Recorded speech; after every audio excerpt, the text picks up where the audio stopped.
Inscreva-se agora no canal. Seja bem-vindo a mais vídeo do canal. Fomos Testemunhas de Jeová. I'm very happy to be here in Romania. Sunt foarte fericit să fiu aici în România. I traveled to many countries as a member of the governing body Ca membru al Corpului de Guvernare am călătorit în foarte multe țări, throughout Europe, in Asia, Africa, South America. în Europa, Asia, Africa și America de Sud. But at that time, all this area was under the control of the communists, Dar pe vremea aceea, această perioadă era sub control comunist. so I could not visit this part of the În world. această regiune, mă scuzați, de aceea n-am putut să vizitez această parte a lumii. And I'm very happy that circumstances allowed for me to come this time. Și sunt foarte fericit că situația mi-a permis să vin de această dată.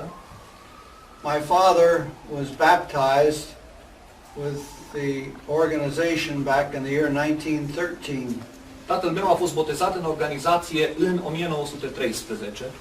My mother approximately the same time. Mama mea aproximativ în același timp. I was born in 1922, 85 years ago. Eu m-am născut în 1922, iată, deci în urmă cu 85 de ani. So from childhood on, the religion of Jehovah's Witnesses is the only one that I've known. Deci, de când eram copil, religia marturilor lui Jehova este singura religie pe care am cunoscut-o. In the year 1940, when I graduated from high school, I decided to spend my entire time working for the organization. Așa încât în 1940, când am terminat liceul, am hotărât să-mi petrec întregul timp din viață lucrând pentru organizație. And for the next 40 years, all my time was given to the organization. Și pentru următorii 40 de ani, tot timpul meu a fost oferit organizației. I was sent to the Caribbean, Am fost trimis în Caraibe and I served as a missionary in Puerto Rico and the Dominican Republic. am servit ca misionar în Puerto Rico și în Republica Dominicană. I was also the branch overseer in both of those places. Am fost totodată supraveghetor de filială în ambele locuri. But after 25 years, I was invited to transfer to the Brooklyn headquarters. Dar după 25 de ani am fost invitat să mă transfer la birourile din Brooklyn. And I was assigned to work on the book, the Aid to Bible Understanding. Și mi-a fost atribuită drept sarcină lucrul la cartea Ajutoare la înțelegerea Bibliei. It took several years for that production of that Bible dictionary. A durat mai mulți ani producerea lucrului la acest dicționar al Bibliei. And in 1971, after the book was finished, I was invited to become a member of the governing body. Și după ce cartea a fost încheiată în 1971, am fost invitat să devin un membru al Corpului de Guvernare.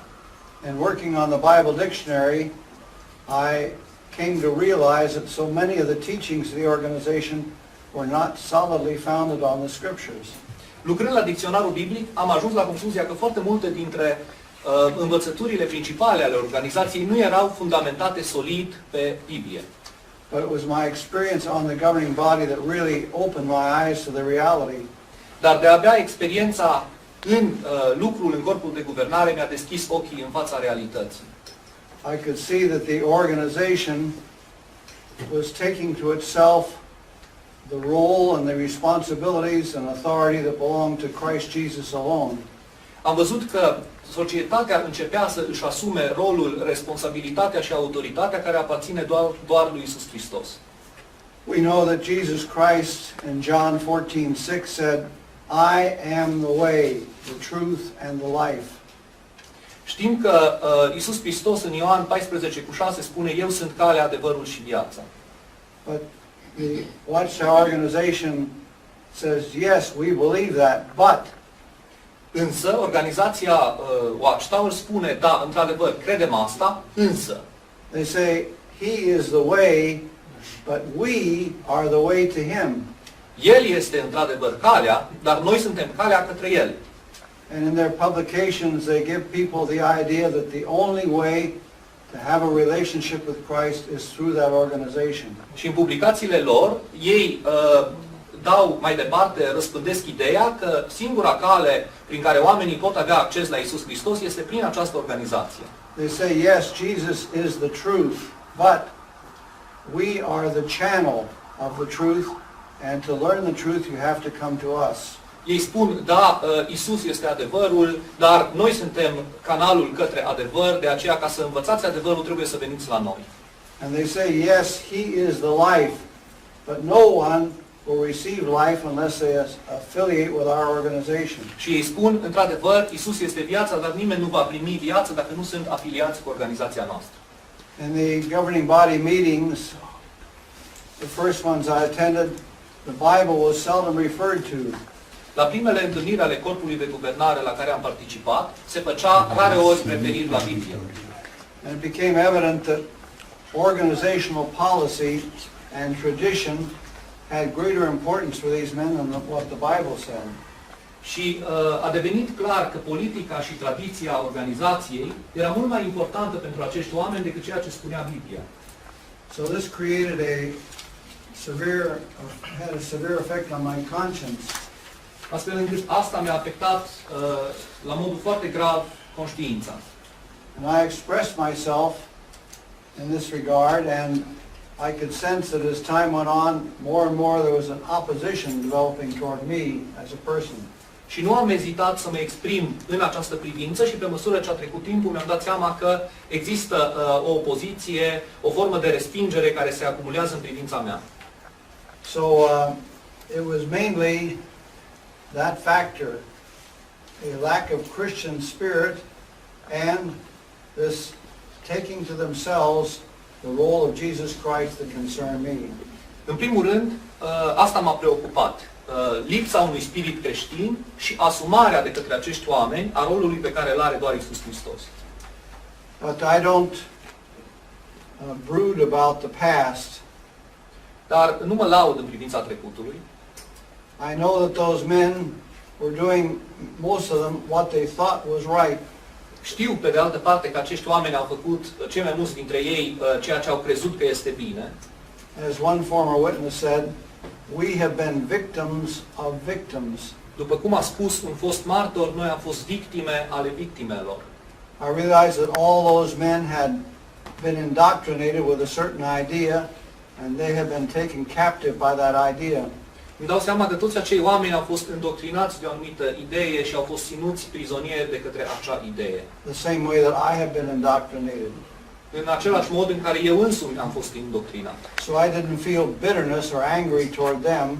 Așa încât nu am simțit amărăciune sau furie față de ei. But I really felt sorry for them. I felt pity for them. Și mi-a părut rău pentru ei, mi-a fost milă de ei. And I think that we need to have that attitude and not engage in constant demeaning or vilification of the organization and its people. Și cred că trebuie să păstrăm această atitudine și să nu ne angajăm într-o continuă acuzare sau blasfemiere a organizației și a oamenilor ei. As the Apostle Peter said in his fourth chapter of his first letter, the fourth chapter, above all, let your love for one another be constant, for love covers a multitude of sins. We are constantly have called our attention the parable of the faithful and discreet slave. În continuu ni se atrage atenția asupra parabolei sclavului fidel și prevăzător. And we are told that this is a parable fulfilled in a class, and that class is put over all the king's possessions. Ni se spune că această parabolă se împlinește cu privire la o clasă și că această clasă a primit atribuțiunile de a guverna asupra tuturor posesiunilor regelui. But the same parable is presented by Luke in Luke chapter 12. Dar aceeași parabolă este prezentată de către Luca în capitolul 12. And there he shows that it applies to individuals. Și acolo el arată că se aplică această parabolă persoanelor individuale. And he says, for example, the slave that knew his master's will and didn't do it will be beaten with many strokes. Și el spune, de exemplu, că sclavul care a cunoscut voința stăpânului său și nu a făcut-o, va fi bătut, va fi pedepsit de stăpânul lui. But the one who did not understand and therefore did not do it will be beaten with few strokes. Dar cel care nu a înțeles această voință și nu a făcut-o din această cauză, pentru că nu a înțeles-o, va fi pedepsit mai puțin grav. So he talks about one person and then another person, Deci vorbește despre două tipuri de oameni, and not about classes. nu despre clase. So like all others of Jesus' parables, this parable had a message for each individual Christian. Asemenea tuturor parabolelor lui Isus, și aceasta a fost un mesaj adresat fiecărui creștin în mod individual.